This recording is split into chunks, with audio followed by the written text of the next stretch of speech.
Am ვიდეოში ვისაუბრებთ ელექტრონების ტრანსპორტზე. ელექტრონების ტრანსპორტი არის აერობული სუნთქვის საბოლოო ეტაპი, რომლის შედეგადაც წარმოიქმნება ATF-ი.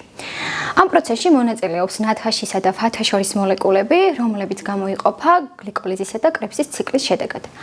ნათხაში და ფათა შორის მოლეკულების მთავარი ფუნქცია არის ის, რომ ისინი გამოანთავისუფლებენ დიდი ენერგიის მქონე ელექტრონებს. ეს ელექტრონები კი მოძრაობენ ელექტრონების გადამტანი ჯაჭვის გასწვრივ, რომელიც მდებარეობს მიტოქონდრიის შიგნითა მემბრანაზე. სწორედ ეს არის ელექტრონების გადამტანი ჯაჭვი, რომელიც წარმოდგენილია კომპლექსების სახით და ასევე აქვე გვაქვს ATF სინთეზა. თითოეულ კომპლექსს გააჩნია გარკვეული როლი სხვადასხვა ეტაპზე და განვიხილოთ თითოეული მათგანი. პირველ რიგში მთლიანობაში რომ შევხედოთ, ხედავთ რომ პირველი კომპლექსი მონაწილეობას იღებს ნათხაშიდან ელექტრონების ტრანსპორტში მესამე კომპლექსზე, ხოლო მეორე კომპლექსი ფათაშორიდან ელექტრონებს გადაადგილებს მესამე კომპლექსისკენ. მესამე კომპლექსიდან ელექტრონები გადაადგილდება მეოთხე კომპლექსზე და მეოთხე კომპლექსის გავლით ელექტრონები გადაიტანება ჟანგბადის მოლეკულაზე და მიიღება წყალი.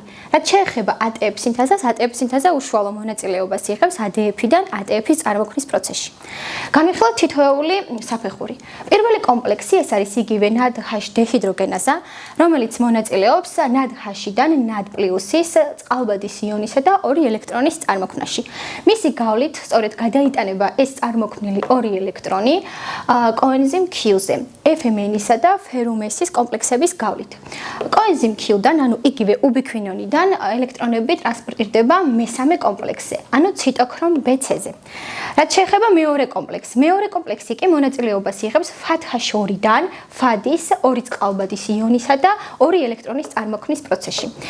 და მონაწილეობს ამ ორი ელექტრონის ტრანსპორტირებაში ჯერ კოენზიმ Q-ზე, ანუ იგივე უბიკვინონზე და აქედან გადააქვს ელექტრონები მესამე კომპლექსზე.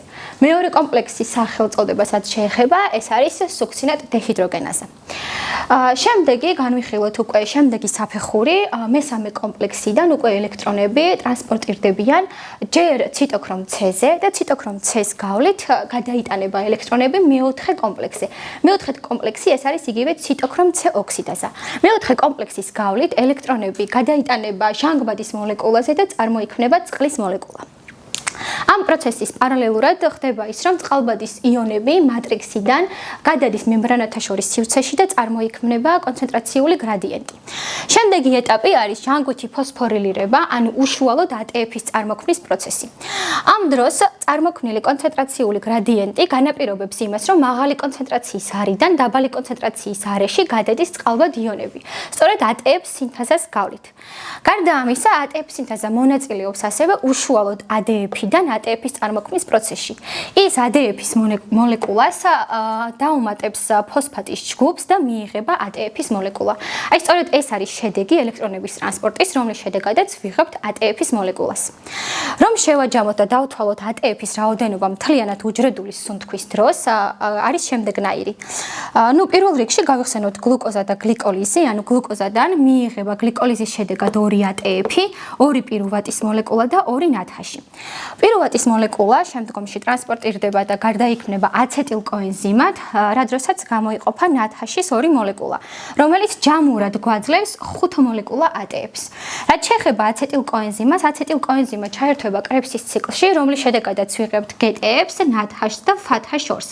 თითოეული მათგანი გვაძლევს ჯამურად 10 ATF-ის მოლეკულას, ანუ 2 აცეტილკოენზიმა კი მოგცემს 20 ATF-ის მოლეკულას. რომ დავთვალოთ 20 ATF-ის მოლეკულა, ამას დაემატება კიდევ 5 ATF-ის მოლეკულა, ეს არის 25 ATF-ი, გლიკოლიზის შედეგად წარმოქმნილი 2 ATF-ი, ეს 27 ATF-ი და ჯამურად ATF-ის რაოდენობა დამოკიდებულია იმაზე, თუ გლიკოლიზის შედეგად წარმოქმნილი ნათხაშის მოლეკულა, რომელი მაქოს საშუალებით ტრანსპორტირდება მიტოქონდრიაში. გვაქვს მალატის მაქო, რომლის საშუალებითაც ნათხაშის მოლეკულა შედის მიტოქონდრიაში. და გვაძლევს 5 მოლეკულა ATF-ს, ანუ ჯამურად გამოდის თუ 27 ცხოს დავუმატებთ 32 ATF-ის მოლეკულა. იმ შემთხვევაში თუ გლიცეროლ 3 ფოსფატის მაქო მიიღებს მონაწილეობას ნათხაშის ტრანსპორტირების პროცესში, შიგნით ის გარდაიქმნება მიტოქონდრიაში 2 ფათა შორის მოლეკულად, რომელიც მოგცემს 3 ATF-ის მოლეკულას. ანუ ამ შემთხვევაში ATF-ის რაოდენობა ჯამურად იქნება 30. ეს იყო ვიდეო ელექტრონების ტრანსპორტის შესახებ, შევხვდებით შემდეგ ვიდეოში.